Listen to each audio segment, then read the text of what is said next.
आपके ट्रेडिंग और इन्वेस्टमेंट को और आसानी के लिए हमने बाय और सेल प्रोसेस में कुछ बदलाव किए हैं। अब लॉगिन करते ही आपके सामने निफ्टी 50 की watch list page by default खुल जाएगी। यहाँ सभी शेयरों के करंट भाव आपको दिखेंगे। जिस शेयर में बाय और सेल की पोजीशन बनानी है उसे चुनें। जैसे मैंने यहाँ अदानी पोर्ट्स का शेयर चुना, इस पर क्लिक करें। आपके सामने बाय पेज का विंडो खुल जाएगा जहाँ शेयर का करंट भाव और बाकी डिटेल्स मिलेंगे। ऑर्डर प्लेस करने के लिए एक्सचेंज सेलेक्ट करें। डिलीवरी या इंट्राडे आप जहां पोजीशन बनाना चाहते हैं उसे चुनें। जितने शेयर आप खरीदना चाहते हैं उस क्वांटिटी को यहां डालें। अब मार्केट ऑर्डर पर अगर आप शेयर खरीदना चाहते हैं तो उस भाव को यहां डालें। आप लिमिट ऑर्डर भी इस जगह डाल सकते हैं। मार्केट भाव से थोड़ा ऊपर या नीचे तय किए गए भाव को लिमिट ऑर्डर कहते हैं। अब आप अपना ऑर्डर प्लेस करने के लिए बाय पर क्लिक करें। एक कंफर्मेशन पेज आपके सामने खुल जाएगी। सारी डिटेल्स को एक बार फिर से चेक कर लें।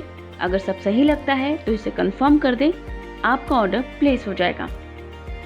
अब अगर आप इस ऑर्डर पर स्टॉप लॉस लगाना चाहते हैं तो बाय विंडो में ही हमने एडवांस्ड नाम का एक टैब दिया है, उस पर क्लिक करें। यहाँ रेगुलर की जगह स्टॉप लॉस ऑप्शन को चूज करें। एक एग्जाम्पल के जरिए चलिए समझते हैं कि स्टॉप लॉस आखिर काम कैसे करता है। मान लीजिए कि आपने एक शेयर 100 रुपए के भाव पर खरीदा।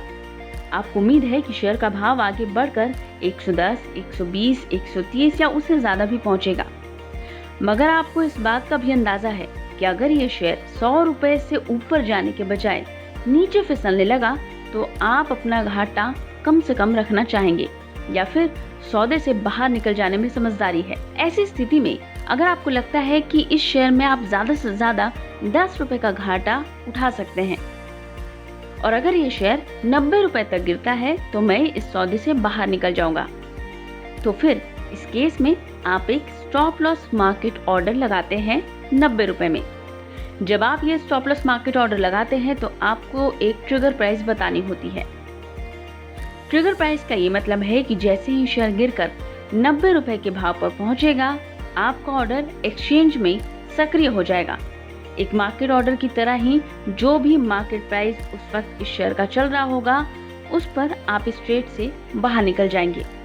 ठीक इसी तरह शेयर की बिक्री करते वक्त भी आप स्टॉप लॉस प्रोसेस का इस्तेमाल कर सकते हैं। कुछ और जरूरी बातें स्टॉप लॉस से जुड़ी हैं, जैसे किसी भी सौदे में आप जरूरत के हिसाब से स्टॉप लॉस को मॉडिफाई कर सकते हैं। हालांकि एक बार स्टॉप लॉस ट्रिगर होने या पार्शियली एग्जीक्यूट होने के बाद आप स्टॉप लॉस मॉडिफाई नहीं कर सकते।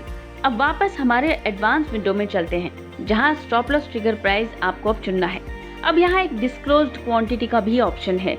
इसका ये मतलब होता है कि अगर आप अपने पूरे ऑर्डर क्वांटिटी को बताना नहीं चाहते हैं तो आप अपने ऑर्डर का 10% हिस्सा बताकर अपना ऑर्डर प्लेस कर सकते हैं या फिर बिना इसका इस्तेमाल किए ही ऑर्डर प्लेस कर सकते हैं। ऑर्डर प्लेस करने के पहले या बाद आप होल्डिंग्स या पोजीशंस वाले ऑप्शन पर क्लिक करके अपने होल्डिंग्स और पोजीशंस को चेक भी कर सकते हैं। सारी डिटेल्स क्रॉस करने के बाद अब बाय ऑप्शन पर क्लिक करें। आप चाहें तो ऑर्डर मार्केट आवर्स के बाद भी प्लेस कर सकते हैं। अब एक कंफर्मेशन पेज आपके सामने खुल जाएगी। अपने ऑर्डर्स की डिटेल्स को यहाँ देख लें एक बार फिर से और ऑर्डर प्लेस कर दें। अगर आप कोई शेयर बिक्री भी करना चाहते हैं और स्टॉप लॉस लगाना चाहते हैं तो आप ऐसी ही प्रक्रिया फॉलो करें।